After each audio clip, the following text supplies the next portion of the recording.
नमस्कार मित्रों। धर्म मीमांसा में आप सबका स्वागत है। धर्म मीमांसा भारत विद्या न्यास का यूट्यूब चैनल है। प्रारंभ करते हैं। कृष्णाय वासुदेवाय हरे परमात्मने प्रणतक्लेशनाशाय गोविंदाय नमो नमः। वसुदेव सुतं देवं कंस चाणूरमर्दनं देवकी परमानंदं कृष्णं वंदे जगद्गुरुं। यत्र योगेश्वरः कृष्णो यत्र पार्थो धनुर्धरः तत्र शीर्विजयो भूतिर्ध्रुवा नीतिर्मतिर्मम। मित्रों, भारत की शक्ति जैसे जैसे उभर रही है वैसे वैसे किसी भी मर्यादा का उल्लंघन करके कुछ भी बोल के सरासर झूठ बोलकर भी भारत के विरुद्ध या भारत के हिंदू समाज के भीतर एक वर्ग को दूसरे वर्ग के विरुद्ध उभारने के लिए या भारत के विरुद्ध वातावरण बनाने के लिए तरह तरह के झूठ उछाले जाते हैं। उसमें एक तो इतनी जल्दी विचलित नहीं होना चाहिए। जो लोग विचलित होते हैं वो इन दुष्टों का, जो प्रवाद फैलाने वाले हैं, उनका स्वार्थ ही साधन करते हैं। इसलिए हमें किसी भी तरह इतनी जल्दी विचलित नहीं होना चाहिए। एक तो संपूर्ण मनुष्यों के लिए जो धर्म के लक्षण बताए गए हैं उसमें पहला ही लक्षण है धृति। धृति ही पहला है ना। धृति क्षमा दमोस्तेयम शौचमेंद्रिय निग्रह धीर विद्या सत्यम क्रोधा दशकम धर्म लक्षणम, ये कहा है तो धृति उसमें पहला लक्षण है। धृति का अर्थ है जो भी विषय सामने उपस्थित हो उसको शांत चित्त से ग्रहण करना, विश्लेषण करना, मनन करना, धारण करना। उसको जब अच्छी तरह धृत यानी धारण कर लें तब उस पर अपनी प्रतिक्रिया व्यक्त करना। लेकिन इस समय जो ब्राह्मण जाति में उत्पन्न परंतु कुशिक्षा में दीक्षित नई पीढ़ी है, क्योंकि 77 वर्षों से भारत में जो लोग शासन में आए उन्होंने योजना पूर्वक भारत से भारतीय ज्ञान परंपरा को और भारतीय शिक्षा परंपरा को विलुप्त रखा। और ये अंग्रेजों की चलाई शिक्षा व्यवस्था जो पहले लगभग आधे भारत में थी वो पूरे देश में लागू कर दी। और फिर उसमें कम्युनिस्टों को लगा दिया कांग्रेस ने कि तुम हिंदू समाज के विरुद्ध झूठ फैलाओ। तो ये कुशिक्षा, और चूंकि शासन के द्वारा अधिकृत रूप से शिक्षा पर पूर्ण नियंत्रण रहा जो भारत में कभी नहीं था, तो इसलिए शासन के स्तर पर हिंदू धर्म के विरुद्ध झूठ फैलाने का एक महाअभियान चला। तो स्वाभाविक है कि नई पीढ़ी भी उससे प्रभावित होती है। तो अब जो है उसी में अपन बात करेंगे। लेकिन सौभाग्यवश ये जो सोशल मीडिया आ गया है इसमें जो संस्कारी हिंदू समाज है उसको भी अपनी बात थोड़ा सा रखने का अवसर हो गया है। यद्यपि अभी भी सोशल मीडिया का सबसे अधिक दुरुपयोग कम्युनिस्ट और मजहबी उग्रवादी और चर्च के गलत तत्व करते हैं। भले लोग इसमें उतने प्रधान नहीं हैं। तो उन्हीं ने में से एक ने एक ये नया विचित्र सा जो कभी देखा नहीं गया, सुना नहीं गया, पढ़ा नहीं गया, जिसका कहीं कोई प्रमाण नहीं है, ऐसा एक ये मुद्दा उछाल दिया कि नालंदा विश्वविद्यालय को ब्राह्मणों ने जलाया। उदंतपुरी को बख्तियार खिलजी ने जलाया और नालंदा को ब्राह्मणों ने जलाया। अब किसी बदमाश ने, लफंगे ने, झूठे ने, आदतन चोर ने, दुष्ट ने, आतताई ने दुष्टता के प्रयोजन से कुछ भी उछाल दिया हो तो पहली बात तो उसमें इतना रस लेकर अथवा इतना क्रोध दिखाकर अथवा इतना क्षोभ से भरकर प्रतिक्रिया नहीं व्यक्त करना चाहिए। इसका कारण ये है कि एक जैसे व्यक्ति के भीतर चिदाकाश होता है ऐसे एक राष्ट्रीय चिदाकाश है और वैश्विक चिदाकाश भी है।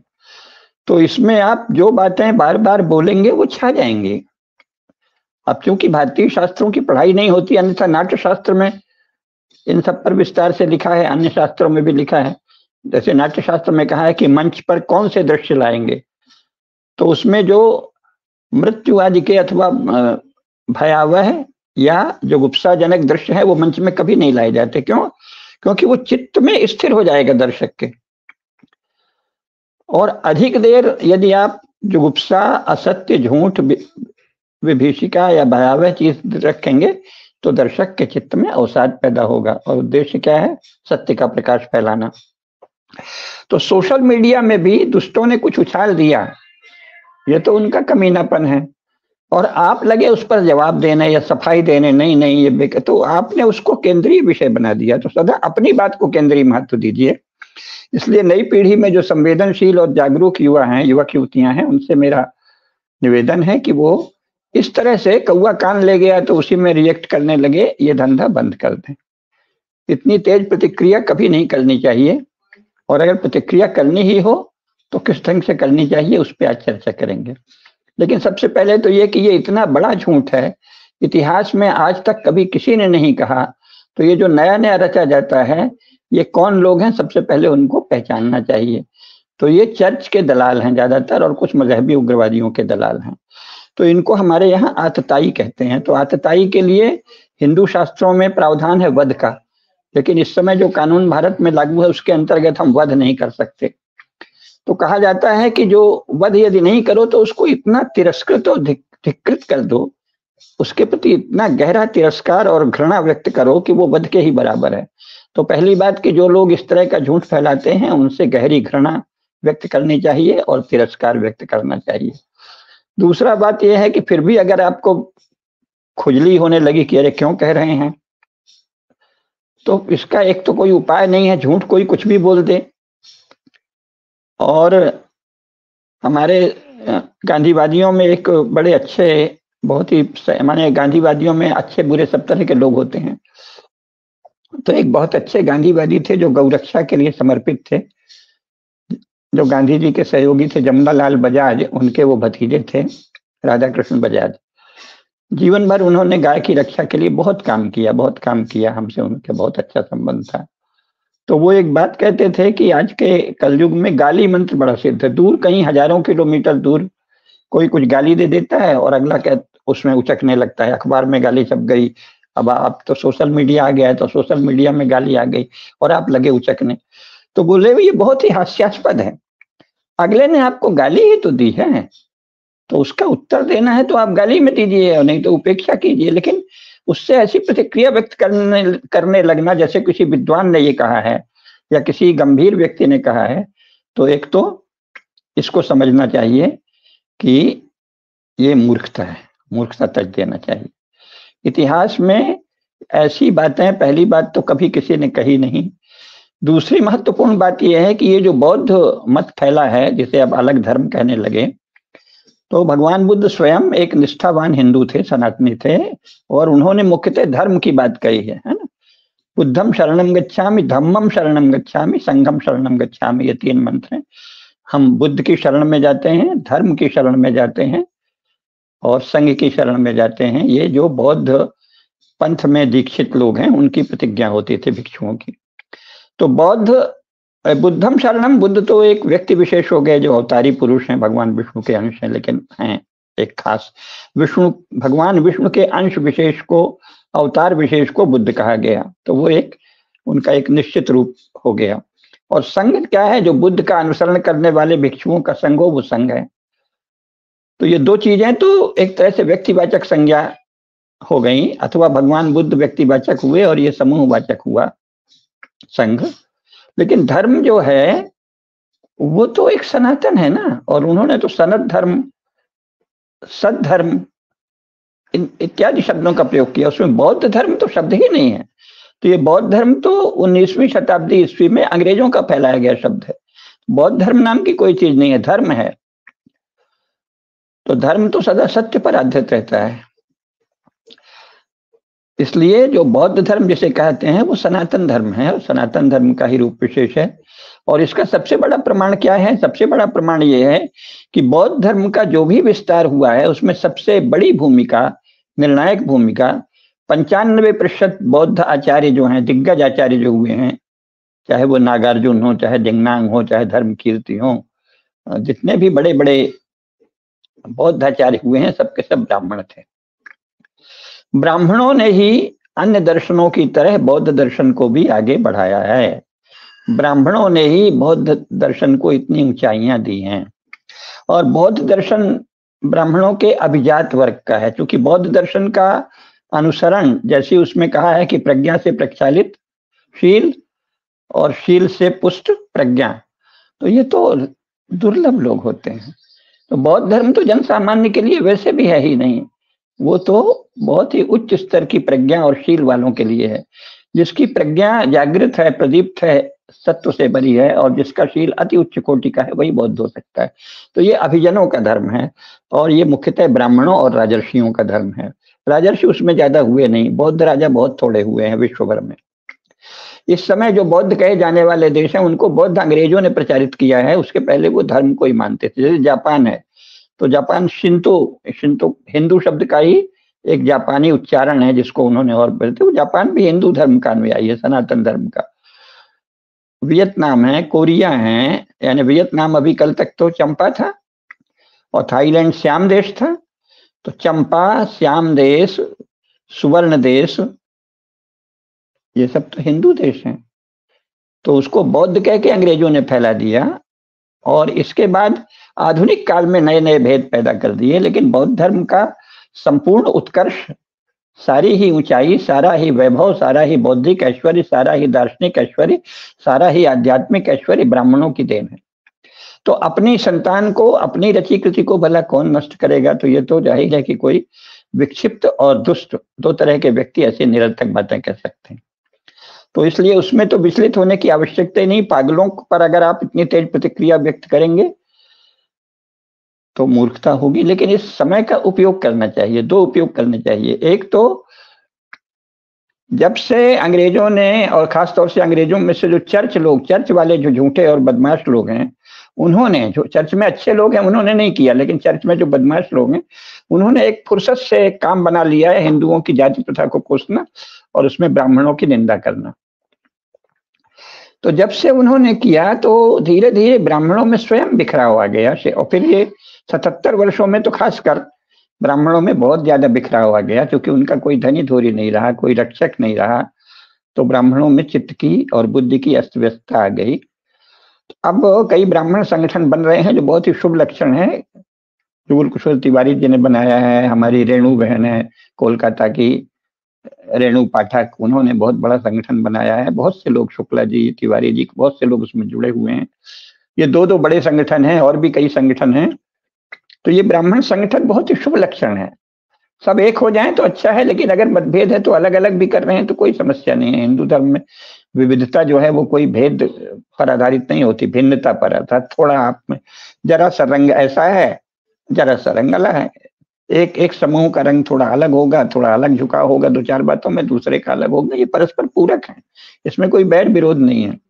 तो ब्राह्मणों के जो संगठन हो रहे हैं उनको धीरे धीरे कुछ मांग करनी चाहिए। पहली मांग ये करनी चाहिए कि जब हमारा संविधान जाति के आधार पर आरक्षण देता ही है, और आरक्षण क्या, संपूर्ण भारत के इतिहास को जाति में रंग के रंगा जाता है कि हजारों साल तक कुछ जातियों के साथ अन्याय हुआ, यद्यपि उसका कोई ऐतिहासिक प्रमाण नहीं है। लेकिन जब देते ही है, फिलहाल जब तक देता है, जब तक आरक्षण है और जाति को जब तक संविधान में अधिकृत संस्था माना गया, तब तक जाति पंचायतों को कम से कम आपसी मामलों के लिए अधिकृत महत्व दिया जाए। पहले तो न्याय के लिए भी जाति पंचायत ही होती थी, और राजा का कर्तव्य था कि वो जाति के विषय में जाति पंचायतों की बात सुने, व्यापार के विषय में श्रेणी पंचायतों और संघ पंचायतों की बात सुने, किसानों के विषय में किसानों के खाप की बात सुने, निगम, संघ और श्रेणियां होती थी, ब्राह्मण और संप्रदायों के विषय में संप्रदायों के आचार्यों की शिष्ट परिषदों की बात सुने।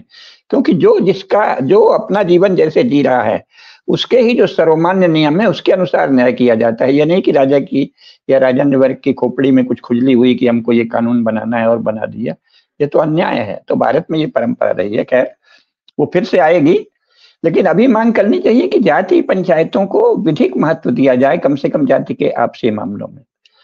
तो उससे क्या होगा कि जो व्यक्ति केवल व्यक्ति ही हैं, जो कम्युनिस्ट या सोशलिस्ट बन गए हैं, तो वो जानबूझकर ब्राह्मणों को नीचा दिखाने के लिए और हिंदू समाज को बदनाम करने की असफल कोशिश करते हुए कुछ भी लिखते हैं। और ऐसे में, और अपने को ब्राह्मण भी कहते रहते हैं। तो कह देंगे कि वेदों में गोमांस का वर्णन है, जिसका मैंने अपनी पुस्तक सांस्कृतिक अस्मिता की प्रतीक गोमाता में बहुत व्यवस्थित रूप से खंडन किया है कि कितना बड़ा झूठ है। लेकिन DN झा और दूसरे बहुत से लोग, रामशरण शर्मा वगैरह, जो लोग अप्रामाणिक हैं, वो ऐसी बातें बोलते हैं। तो जाति पंचायतों को, ब्राह्मण संगठनों को ये मांग करनी चाहिए कि ऐसे लोग जो वेद की निंदा करेंगे, धर्म की निंदा करेंगे, ब्राह्मण जाति की निंदा करेंगे और ब्राह्मणों पर मिथ्या आरोपण करेंगे, उनको जाति से निकालने का हमको अधिकार होना चाहिए, जाति पंचायतों को।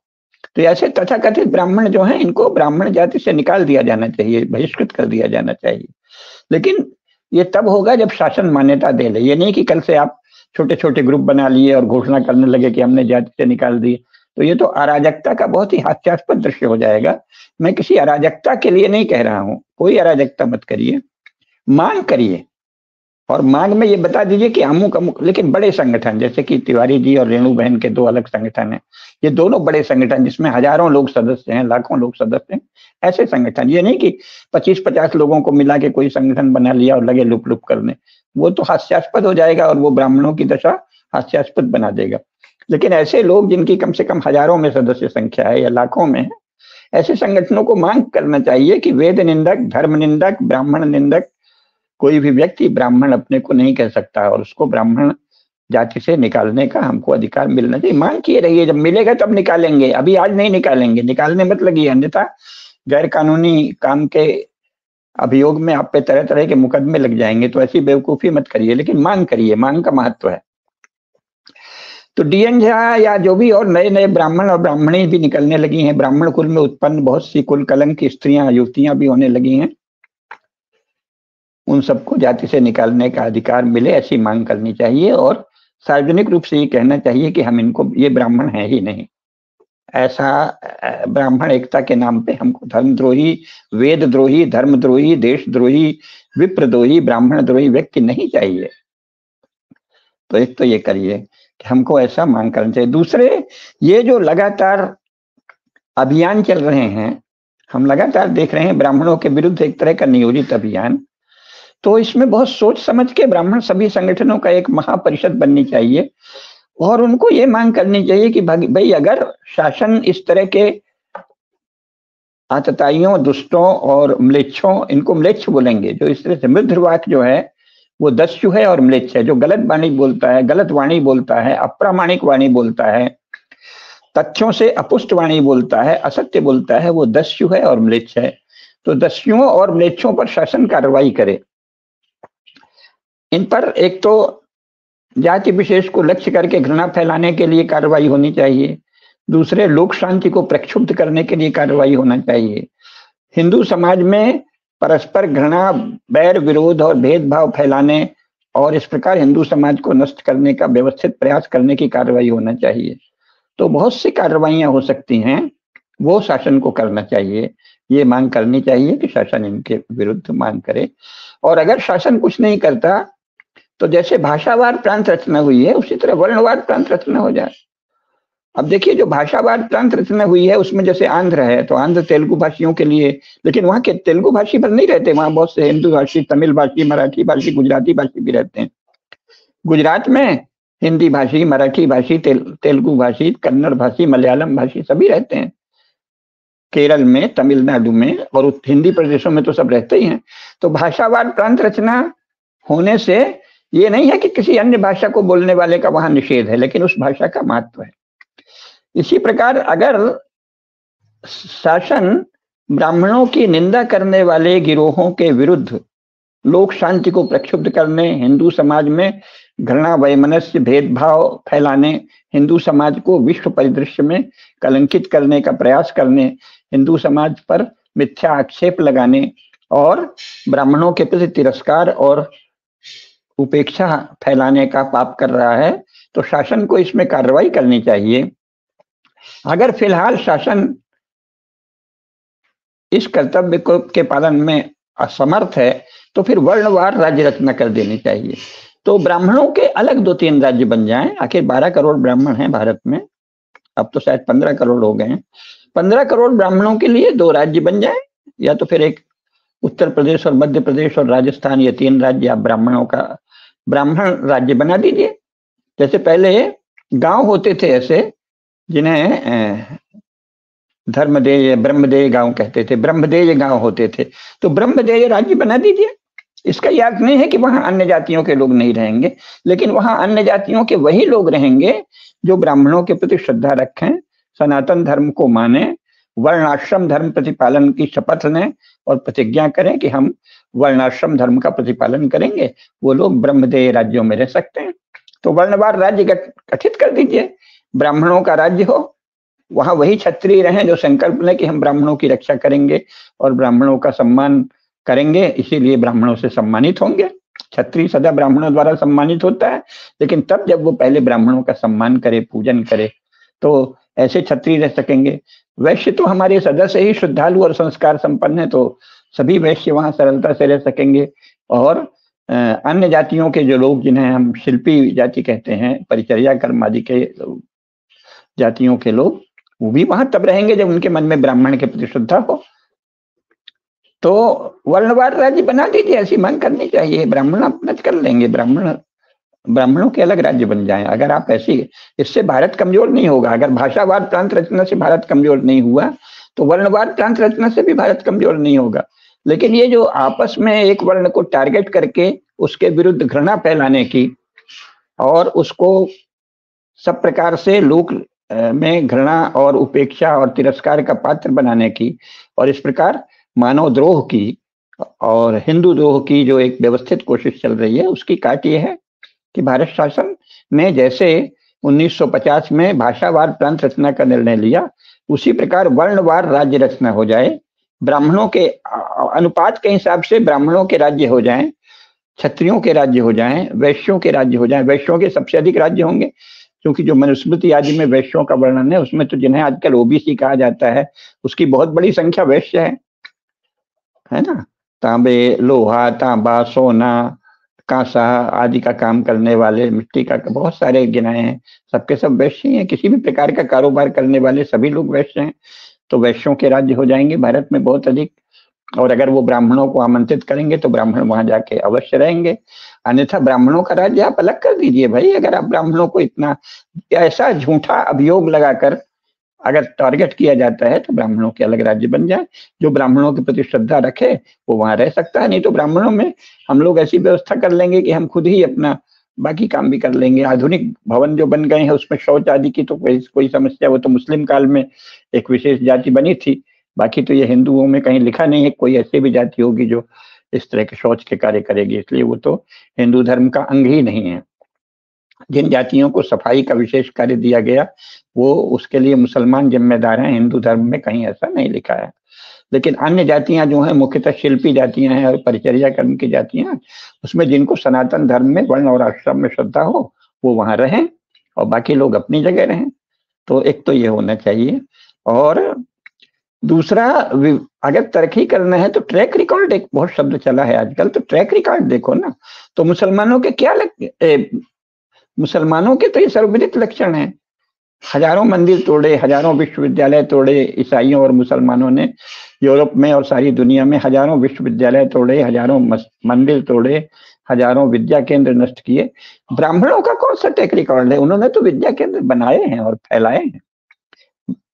तो जिसका कोई ट्रैक रिकॉर्ड ही नहीं है, उस पर आप आक्षेप जो लगाता है वो मृत्युदंड के योग्य है। तो हमें कहना चाहिए कि इतना बड़ा झूठ फैलाने वाला मृत्युदंड का अपराधी है, उसको मृत्युदंड दिया जाए, है ना। जो ऐसे झूठ फैलाता है कि नालंदा विश्वविद्यालय ब्राह्मणों ने तोड़ा, उसे तत्काल मृत्युदंड दिया जाए। वो वध के योग्य है, मृत्युदंड के योग्य है। वो बहुत बड़ा पापी है, अपराधी है। और जो कभी सुना नहीं गया, जो कभी कल्पना नहीं की गई, ऐसा एक झूठा आरोप आक्षेप ब्राह्मणों पर लगा रहा है, उसको, वो मानवता पर कलंक है, हिंदू समाज पर कलंक है, बोझ है, उसको नष्ट कर देना चाहिए। ऐसे पापियों की कोई जगह नहीं होनी चाहिए समाज में। और एक तो ये है। ट्रैक रिकॉर्ड क्या बताता है? ब्राह्मणों के लक्षण भी क्या बताए गए हैं? अध्ययन, अध्यापन, पढ़ना, पढ़ाना, दान देना, दान लेना, यज्ञ करना, यज्ञ कराना, यही तो उनका तो कुल कर्म ही यही है। आखिर गीता ने क्या कहा है? पढ़ना और पढ़ाना, दान देना और दान लेना, और यज्ञ करना और कराना, ये ब्राह्मण कर्म है। और कोई भी शास्त्र हो, महाभारत हो, सब जगह क्या बताया गया है? ब्राह्मणों के लक्षण ही क्या है? ऋजुता, पवित्रता, शौच। गांधी जी ने क्या कहा है? गांधी जी ने कहा है ब्राह्मण जितनी पवित्रता से रहते हैं उतना अगर हम अन्य जातियों को, विशेषकर जो कथित निचली जातियां हैं, उन्हें रहने को कह देंगे तो क्या होगा? तो उन्होंने कहा कि वो तो बीमार पड़ के मर जाएंगे। ये तो केवल ब्राह्मण ही हैं जो इस तरह से रह सकते हैं, है ना। तो ये सब जानना चाहिए। और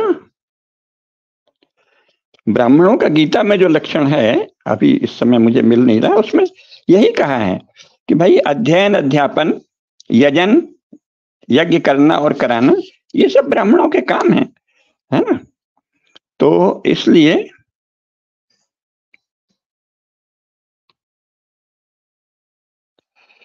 ब्राह्मणों के काम शास्त्रों में जो लिखे हैं वो तो कितने श्रेष्ठ काम हैं।